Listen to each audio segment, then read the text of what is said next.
I never thought I would get this far, and I think when I was starting the seminary, I thought, well, maybe I'll live to 70 or so, and that'll be it, But it's to be 90, I can't believe it either.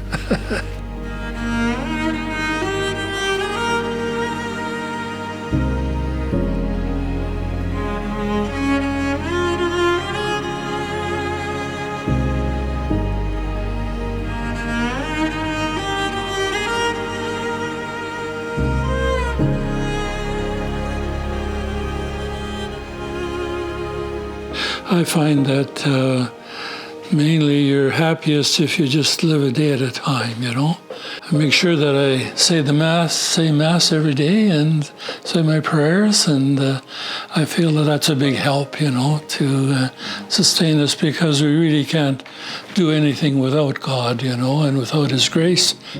So the faith life, we used to go to Mass every Sunday.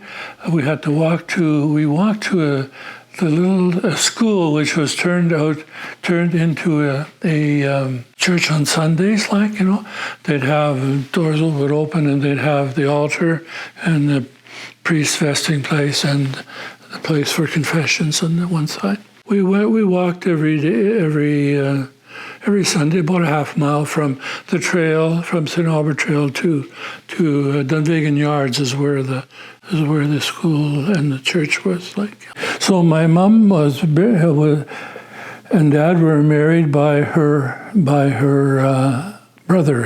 He was an oblate, Father Frank Jansen.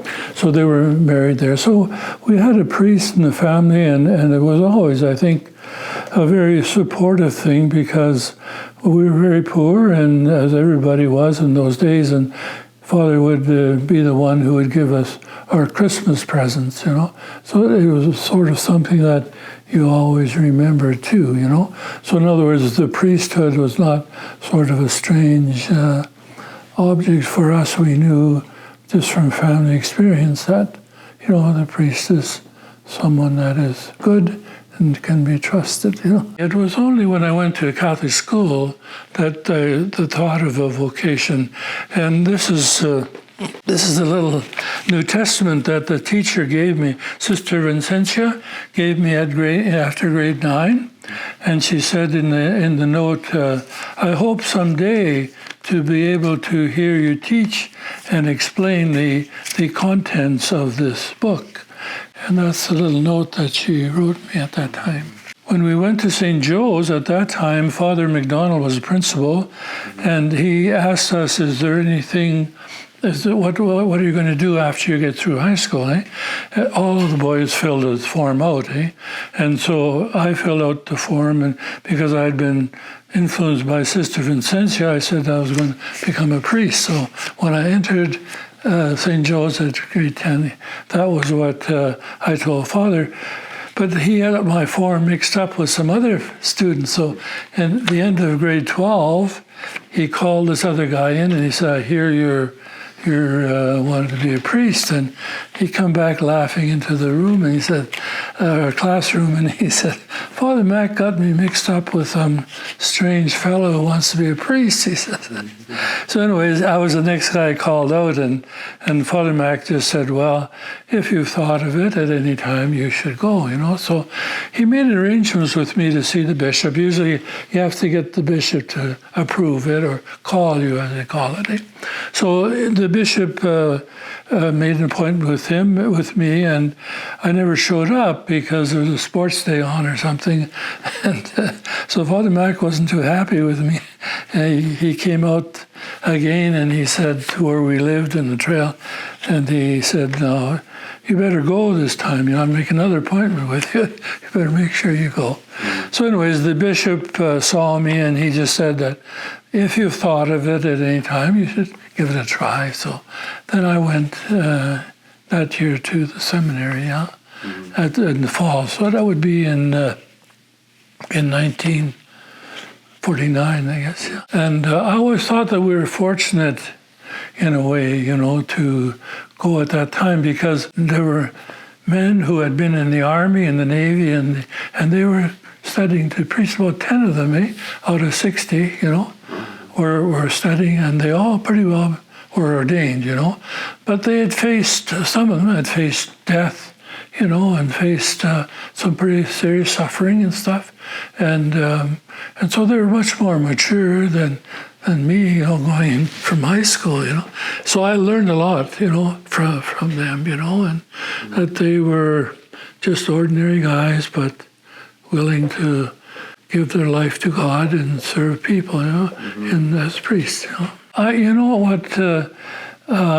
didn't really know what a priest's life was like, My dad would really like to have seen me become like him, carpenter, So, but when he saw that the bishop had accepted me to be a priest or to enter the seminary, and then he brought me to the seminary, and he said, if others can do it, you can do it, So he had a confidence that I could do it. One of the things that attracted me was the fact that you had 60 men there who were all going in the same direction, all becoming priests, and who were leading prayerful lives, and their example, their commitment, and their prayer life, it all attracted me as well, So when I was first ordained, I went to Red Deer, Sacred Heart Parish, Red Deer,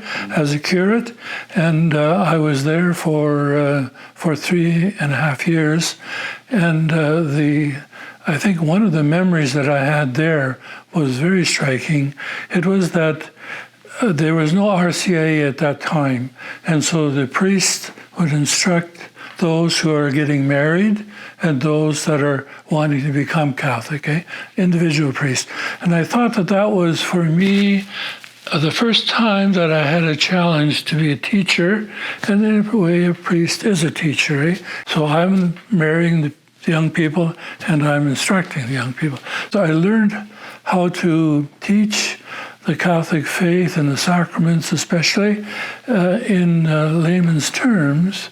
And so it was a good way for me to really put the theology that I got in the seminary into practice. But I found that the people's faith helped my faith, that being with the people and bringing, for example, celebrating the sacraments of baptism and bringing Jesus then to people through baptism, through confessions, through Holy Communion, and through marriage and sacrament of the sick. I found that, to me, that's a memory that sort of stays with me too. The being with the people, sharing their life, and then celebrating the sacraments with them, and in other words, helping them to grow in Jesus, in the love of Jesus and the Father. It certainly has to be the Eucharist, and the Mass, because, like you say, God's been good to me over those 70 years. Like, I could say that I've said Mass every day, because of the weekday Masses. And sometimes, like in the parish life, especially in the early days, we were saying 3 or 4 and even 5 Masses on a Sunday. The Eucharist is really, and I think today, I listen to the stories of converts on over TV every Monday night, and for many of them, most of them, it's the Eucharist that really turned them to become Catholics, the blessing of Jesus present under the appearances of bread and wine, and comes into our souls as our bread of life, so, yeah. Well, I think the challenge that we had in the 60s and 70s with the sexual revolution, I don't think the Church ever really answered that call, that it's, I think in a way too, in Vatican II, they kind of missed the fact that, they didn't emphasize the most important thing, which was spiritual renewal, that everybody become better people. They started to change the altar around or move music or do all these things, external things. But that was not the purpose of Vatican II. But anyways, I think that would be, I say, the failure to meet the challenge of Vatican II, and also the failure to meet the theology of the body. That was that gave to new Catholics, especially, some hope that there's respect for sex and for marriage and for men and women. Basically, that was a call, I think, for greater respect for men and women. Some priests, especially the priest convert that I lived with in St. Andrews, Father Holland, he said that he sort of blamed the bishops for not putting Vatican II into practice. He says the Pope is the quarterback, he says, and the bishops are the receivers, he said. And the bishops are fumbling the ball. In other words, they didn't get the main points of Vatican II, and even, as you say, the theology of the body. And there was among the theologians, there was a discussion, the Catholics are too sin conscious, So, when sexual revolution of 60s and 70s hit, there are theologians saying this, and they're saying, well, no, you're seeing sin in sexual things that aren't sin, In other words, they kind of made the door open. They weren't teaching what the church teaches, but they were opening the door to Catholics believing this too, And so, you have Catholics now gung-ho on abortion, which is unbelievable, It's unbelievable that they, and the Pope still keeps saying, this is wrong, this is wrong. Some of the priests came back from Vatican II and said, well, confession is out, It wasn't out at all, It's just so they were trying to discourage the fact that there's sin in the world, and there is, but I think we're so fortunate as Catholics, though, to have the fact, the guidance of the Church, so that when it really comes right down to it, you have to say, well, what does the Church teach? And it'll guide you to stay faithful to, to the morals of right and wrong, People are realizing now that they were emphasizing the wrong things, and,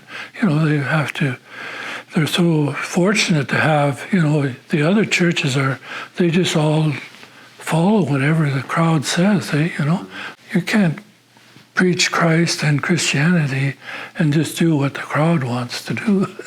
I think a good answer, or to me a good answer, is that out of the 12 that Jesus chose, one of them betrayed him and left the priesthood. So, in a way, it's Jesus knew people. He knew their hearts. He failed in choosing everyone that would be faithful. So, in other words, we all have free will.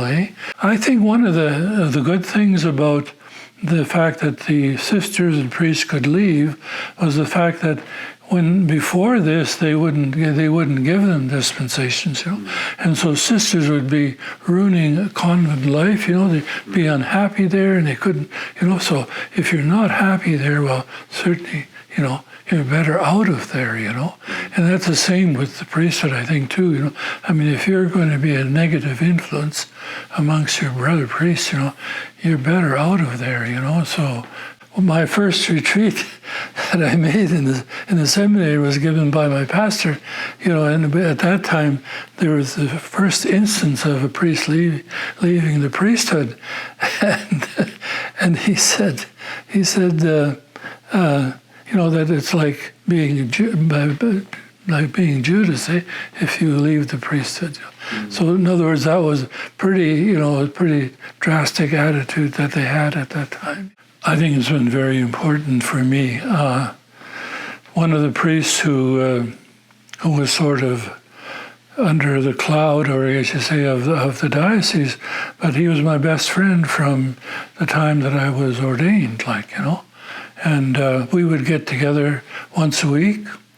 We would play tennis in the summertime and play curling in the winter. And we would have our sports day, and then we'd go to confession and have a meal, But his presence, and like he was a kind of a person who was well organized. I was not organized. I couldn't organize anything to get going. And he would have, so if it was a question of taking holidays, he'd organize it, at a time. And so, he's deceased now. He died a couple of years ago. But I really do miss him, all right. We had a spiritual director, Father Briere, who told us priests need priests, and so he always encouraged us to have a friend, with a priest friend, so that you can be supported by each other, And I tell the seminarians as well today, that it's good for you to have a priest friend, and to share your questions and go to confession and, and keep back spiritually that way, Fulton Sheen said one time that the one quality that he said he saw in good priests was generosity, That's interesting, I know my spiritual director gave me some advice on the day I was ordained. He said that people will tell you very terrible things, very sinful things, and he says, don't be discouraged, don't be upset by that. He says, God, you should be grateful that they're acknowledging their failings and give them absolution, and God will forgive them, in other words, So he was sort of saying, don't be scandalized by, by confession, My advice would be trust in the Lord, He'll see you through it all, I don't think so, I don't know what it'll be like, but, I trust that the Lord will see me through it. It's hard to imagine, though, that, that 93 years has gone by, and that, because you look back and it just seems like yesterday, the years, and yet it's a long time. He's the one who loves me the most, the one who has saved me, and the one who I should be most grateful for as far as salvation is concerned. It is important to end that way, all right, to have Jesus the center of your life. And I don't think I have it done yet, but working on it yet.